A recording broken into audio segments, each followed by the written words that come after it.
Padmavati learning hub అనే ఈ ఛానల్‌కు మీ అందరికీ స్వాగతం. ఈ రోజు వీడియోలో నేను ఇంగ్లీష్‌లో బాగా మాట్లాడటానికి ప్రతిరోజు చేయవలసినటువంటి యాక్టివిటీస్‌ల గురించి నేను మీకు వివరిస్తాను. ఈ ఛానల్‌ని మీరు కొత్తగా చూస్తున్నట్లయితే దయచేసి సబ్స్క్రైబ్ చేయండి, షేర్ చేయండి, కామెంట్ చేయండి మరియు లైక్ చేయండి. స్పోకెన్ ఇంగ్లీష్ క్లాసెస్ గురించి ఇక్కడ ఇచ్చినటువంటి ఫోన్ నంబర్‌కు వాట్సాప్ మెసేజ్ గాని, ఫోన్ గాని చేయండి. ఇక వీడియోలోకి ప్రతిరోజు మొదటగా మీరు రీడింగ్ మీద ఫోకస్ పెట్టండి. అంటే ఇంగ్లీషును చదవండి. ఇంగ్లీషు ఏమి చదవాలి? మీకేదైతే బాగా ఇంట్రెస్ట్‌గా ఉంటుందో అలాంటి టాపిక్ చదవండి. మీకు మూవీస్ ఇంట్రెస్ట్ ఉంటే మూవీకి సంబంధించినటువంటి ఒక టాపిక్‌ని చదవండి. పాలిటిక్స్ ఇంట్రెస్ట్ ఉన్నట్లయితే పాలిటిక్స్‌కి సంబంధించినటువంటి టాపిక్‌ని చదవండి. క్రికెట్ ఇంట్రెస్ట్ ఉన్నట్లయితే క్రికెట్‌కి సంబంధించినటువంటి టాపిక్‌ని మీరు చదవండి. కనీసం ప్రతిరోజు కూడా ఒక 5 నిమిషాల సేపు చదవండి. అలానే మీరు చదివేటప్పుడు మీరు గట్టిగా చదవండి. ఇలా చదవటం వల్ల ఏమవుతుంది అంటే, మీకు రీడింగ్‌తో పాటుగా మీకు స్పీకింగ్ కూడా ప్రాక్టీస్ అవుతుంది. అలాగే మీ మెమరీ కూడా పెరుగుతుంది. ఈ రీడింగ్ చేసేటప్పుడు మీరు కాన్సంట్రేట్ చేయవలసింది ఏంటి అంటే, సెంటెన్స్ ఫార్మేషన్ మీద దృష్టి పెట్టండి. అంటే వాక్య నిర్మాణం ఎలా ఉందో చూడండి. అలాగే మీకేదైనా ఒక కొత్త పదం వచ్చినట్లయితే, ఆ కొత్త పదాన్ని దానికి సంబంధించినటువంటి సెంటెన్స్‌ను ఒక నోట్‌బుక్‌లో రాసుకోండి. ఆ కొత్త పదానికి మీనింగ్‌ను గూగుల్‌లో సెర్చ్ చేయండి. దాని ప్రొనౌన్సియేషన్ కూడా తెలుసుకోండి. వాటిని కూడా మీరు నోట్ చేసుకోండి. ఇక కొత్త పదాలతో పాటుగా కొత్త ఫ్రేజల్ వెర్బ్స్ ఏవైనా వచ్చినట్లయితే వాటిని కూడా మీరు నోట్ చేసుకోండి. అలాగే ఫ్రేజల్ వెర్బ్‌కి సంబంధించినటువంటి సెంటెన్స్‌ను కూడా మీరు నోట్ చేసుకోండి. దానివల్ల మనకేం తెలుస్తుందంటే, ఈ కొత్త పదాలు గాని, కొత్త ఫ్రేజల్ వెర్బ్స్ గాని ఏ ఏ సిట్యుయేషన్‌లో ఉపయోగిస్తున్నారో తెలుస్తుంది. అలాగే న్యూ ఈడియమ్స్. ఈడియం అంటే జాతీయాలు అని అర్థము. ఈ న్యూ ఈడియమ్స్ కొత్త ఈడియమ్స్ ఏవైనా వచ్చినట్లయితే వాటికి సంబంధించినటువంటి సెంటెన్స్‌లు కూడా మీరు నోట్ చేసుకోండి.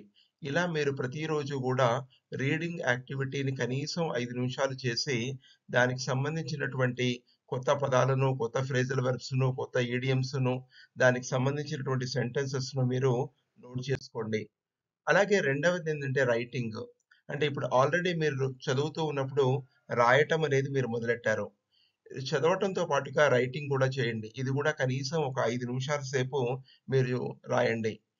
ఈ రాసేటటువంటి ప్రతి ఎలిమెంట్‌ను కూడా ఇంగ్లీష్ గురించి ఒక కొత్త నోట్‌బుక్ పెట్టండి. ఆ నోట్‌బుక్‌లో నోట్ చేస్తూ పోండి. ప్రతి విషయాన్ని కూడా అంటే కొత్త పదాలైనా, కొత్త ఫ్రేజల్ వెర్బ్స్ అయినా, కొత్త సెంటెన్సెస్ అయినా, ఇంగ్లీష్‌కు సంబంధించినటువంటి ఏ విషయమైనైనా మీరు నోట్ చేసుకోండి. అలాగే మీరు ప్రతిరోజు కూడా పడుకునే ముందు ఆ రోజు చేసినటువంటి డైలీ యాక్టివిటీస్‌ను మీరు ఆ నోట్‌బుక్‌లో రాసుకోండి. అలాగే వేరు వేరు సందర్భాలు ఏవైతే ఉంటాయో, ఆ వేరు వేరు సందర్భాలకు సంబంధించినవి గూడా ముందుగానే మీరు ఊహించుకొని, దానికి సంబంధించినటువంటి అంశాన్ని గూడా మీరు నోట్‌బుక్‌లో రాసుకోండి. అలాగే ఏదైనా ఒక టాపిక్ తీసుకొని, దానికి సంబంధించినటువంటి మ్యాటర్ ఏదైతే ఉంటుందో, అది కూడా ఈ నోట్‌బుక్‌లో రాయటం అనేది ప్రాక్టీస్‌గా చేయండి.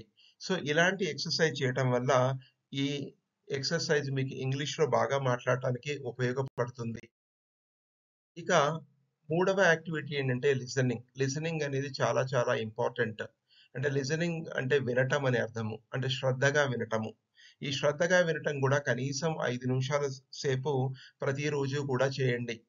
యాక్టివ్ లిజనింగ్ అనేది ఇంపార్టెంట్. అంటే మనం వినటం అనేది జస్ట్ లైక్ దట్ కాకుండా మనం శ్రద్ధగా వినటము, దాని మీద మనం వింటూ ఉన్నప్పుడు ఎలా వాళ్ళు మాట్లాడుతున్నారో, ఎలా ప్రొనౌన్సియేషన్ ఉంది, ఏవైనా కొత్త పదాలేమైనా ఉన్నాయా, అవన్నీ గూడా నోట్ చేసుకోవటం చేయండి.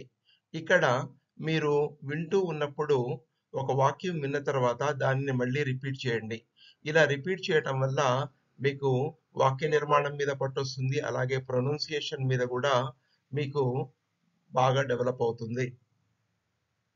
ఇక ఈ ప్రొనౌన్సియేషన్ మీకు ప్రతి వర్డ్‌ది కూడా మీకు తెలియాలంటే గూగుల్ సెర్చ్‌లో మీరు ఒక వర్డ్ మీరు సెర్చ్ చేసి దాని యొక్క ప్రొనౌన్సియేషన్‌ను తెలుసుకోవచ్చు. ప్రతి సిలబుల్ ఎలా పలుకుతున్నారో తెలుసుకోవచ్చు. సో, ఇలాంటిది మనం వినటం ద్వారా గూడా మీకు బాగా వస్తుంది.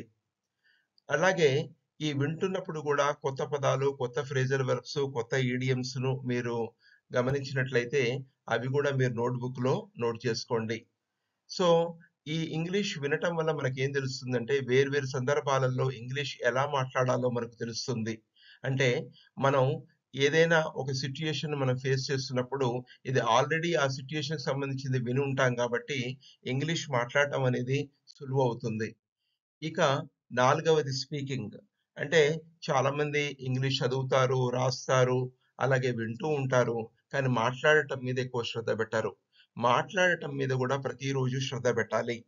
సో, దీనికి మనం కనీసం 5 నిమిషాలు మీరు కేటాయించండి.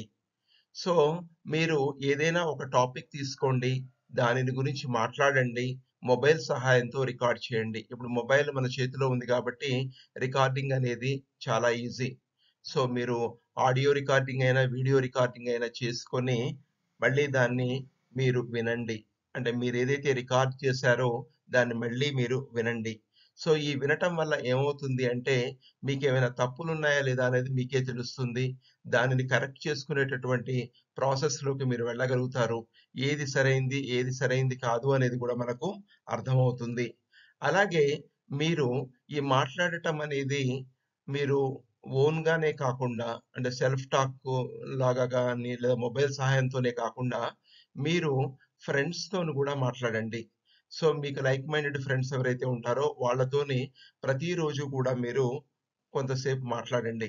అలాగే మీరు స్పోకెన్ ఇంగ్లీష్ గ్రూప్స్‌లలో గూడా జాయిన్ అవ్వండి.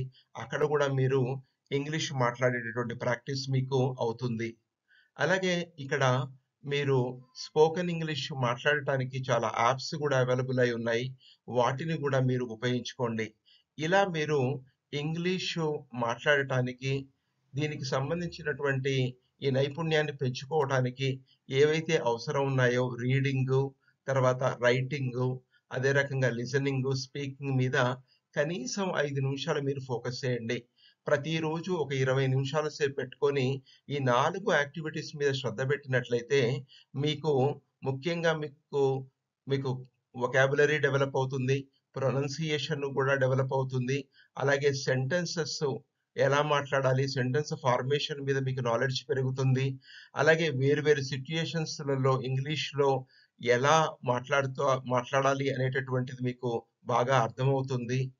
కొత్త సిట్యుయేషన్స్‌లలో గూడా మీరు ఇంగ్లీష్ మాట్లాడటానికి కాన్ఫిడెన్స్ గూడా బాగా డెవలప్ అవుతుంది. కాబట్టి ఈ యాక్టివిటీస్‌ను కన్సిస్టెంట్‌గా ప్రతిరోజు చేయండి. అంటే చాలామంది ఏం చేస్తారంటే ఇంగ్లీష్ మాట్లాడదాము, ఇంగ్లీష్ నేర్చుకుందాం అనుకున్నప్పుడు మొదట కొన్ని 1, 2 రోజులు బాగా చేస్తారు. ఆ తర్వాత మళ్ళీ ఏదో ఒకటి బ్రేక్ వస్తుంది. ఆ బ్రేక్ వచ్చిన తర్వాత మళ్ళీ స్టార్ట్ చేద్దామంటే కుదరదు. అలా కాకుండా ప్రతిరోజు గూడా ఒక 20 నిమిషాల సేపు ఈ రీడింగ్, రైటింగ్, లిజనింగ్, స్పీకింగ్ ఈ యాక్టివిటీస్ మీద మీరు శ్రద్ధ పెట్టి, ఒక నోట్‌బుక్‌ని మెయింటైన్ చేసి, ప్రతీదీ నోట్ చేసుకొని, ప్రతిరోజు గనుక మీరు రిపిటీషన్ చేయగలిగితే, రివ్యూ చేయగలిగితే, రివైజ్ చేయగలిగితే, డెఫినిట్‌గా మీరు ప్రాక్టీస్ చేయగలిగితే, మీరు చాలా కొద్ది కాలంలోనే ఇంగ్లీష్‌లో అద్భుతంగా మాట్లాడగలుగుతారు. I wish you all the best. Thank you. ఈ ఛానెల్‌ను మీరు కొత్తగా చూస్తున్నట్లయితే దయచేసి సబ్స్క్రైబ్ చేయండి. ఈ వీడియో ఎలా ఉందో మీరు కామెంట్ సెక్షన్‌లో తెలియజేయండి. అంటే నేను చేస్తున్నటువంటి వీడియోస్‌కు ఎక్కువగా కామెంట్స్ రావట్లేదు. మీరు జెన్యూన్‌గా మీ యొక్క అభిప్రాయాన్ని మీరు కామెంట్ సెక్షన్‌లో తెలియజేయండి. Wish you all the best. Thank you.